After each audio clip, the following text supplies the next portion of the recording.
Let's now talk about a major medical breakthrough. The United Kingdom's National Health Services, the NHS, have rolled out a super jab that can treat up to 15 types of cancers, drastically cutting down treatment time from an hour to just 5 minutes.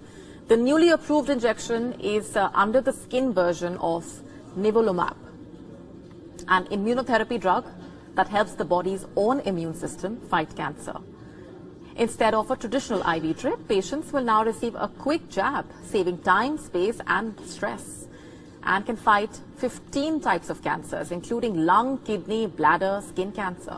The jab works by blocking cancer's ability to block the immune system's T cells and helps the body recognize and attack cancer cells, a major milestone in immunotherapy. The NHS says treating cancer patients with the jab can save around 1,000 hours of treatment time for patients and clinicians every month. The rollout comes after the UK's medicines regulator, the Medicines and Healthcare Products Regulatory Agency, approved the jab. And according to the World Cancer Research Fund, over 20 million new cancer cases were diagnosed in 2022, with China leading with over 5 million cases alone. The injectable cancer treatment is expected to improve the lives of thousands of patients every month and proves to be a promising sign of how innovation and public healthcare can come together to transform lives.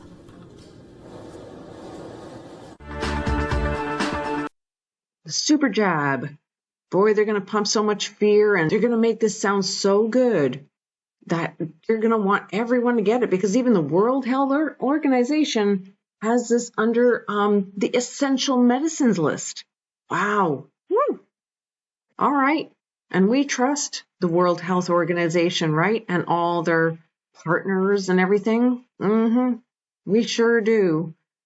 As I say that very sarcastically, because they have solutions that are within reach, right? Just like Bill Gates just got a new award right there. Oh, look at that, Nigeria. Woo. Yeah. But he also reminded me of this older video, yes, of Harari. Let's take a look. When people look back, the thing they will remember from the COVID crisis is this is the moment when everything went digital. This was the moment when everything became monitored. I think that the big process that's happening right now in the world is hacking human beings, the ability to hack humans, to understand deeply what's happening within you, what makes you go. COVID is critical because this is what convinces people to accept, to legitimize total biometric surveillance, total biometric surveillance. If we want to stop this epidemic, we need not just to monitor people, we need to monitor what's happening under their skin. But exactly the same technology can determine what you think about the government. You know, anger is a biological phenomenon, just like disease. It's not some spiritual thing out there. It's a biological pattern in your body. With this kind of surveillance, I mean, you watch the big president, the big leader, gives a speech on television. The television could be monitoring you and knowing whether you're angry or not, just by analyzing the cues, the biological cues coming from your body. The thing is, it's not just you're now watching this. The thing is, we know that you're watching this, and we also know how you feel. Neither the Gestapo nor the KGB could do it. But soon, at least some corporations and governments will be able to systematically hack all the people. We are now hackable animals. By hacking organisms, elites may gain the power to re-engineer the future of life itself. Because once you can hack something, you can usually also engineer it.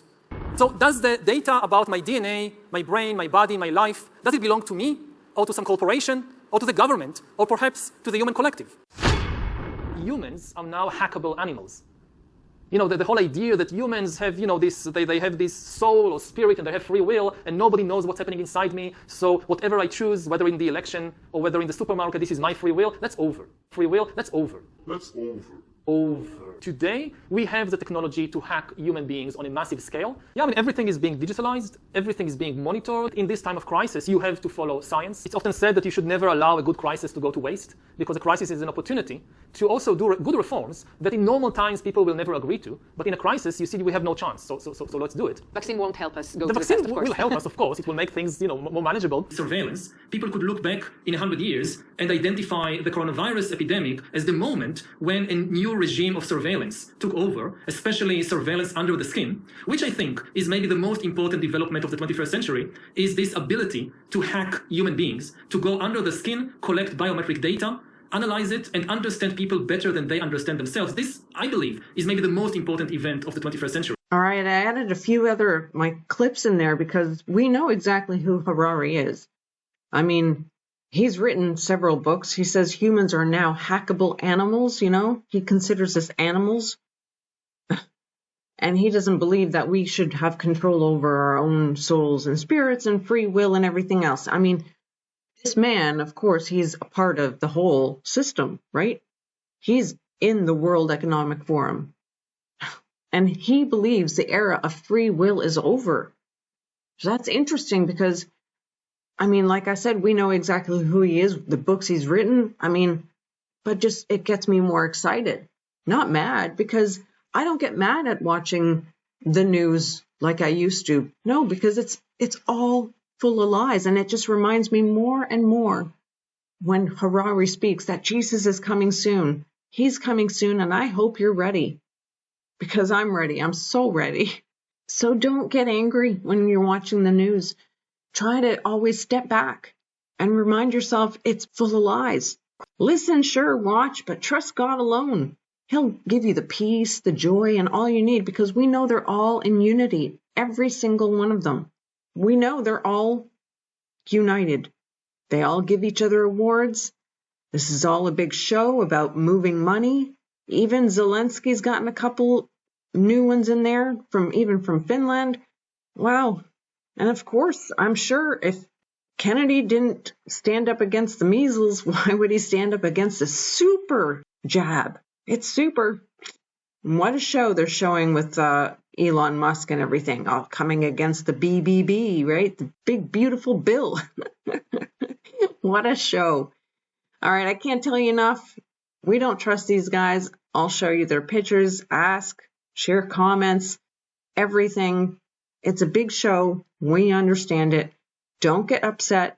Rather sit back and laugh, because that's exactly what God is doing. He knows exactly who they all are and the show they're pulling off right here. And he's going to hold them accountable if they're not held accountable here, which we know they won't. I mean, Trump promised to even put away Hillary, and that didn't happen. It'll never happen. We know it. Anyway, just thought I'd share that. God bless you guys. Take care. Till next time.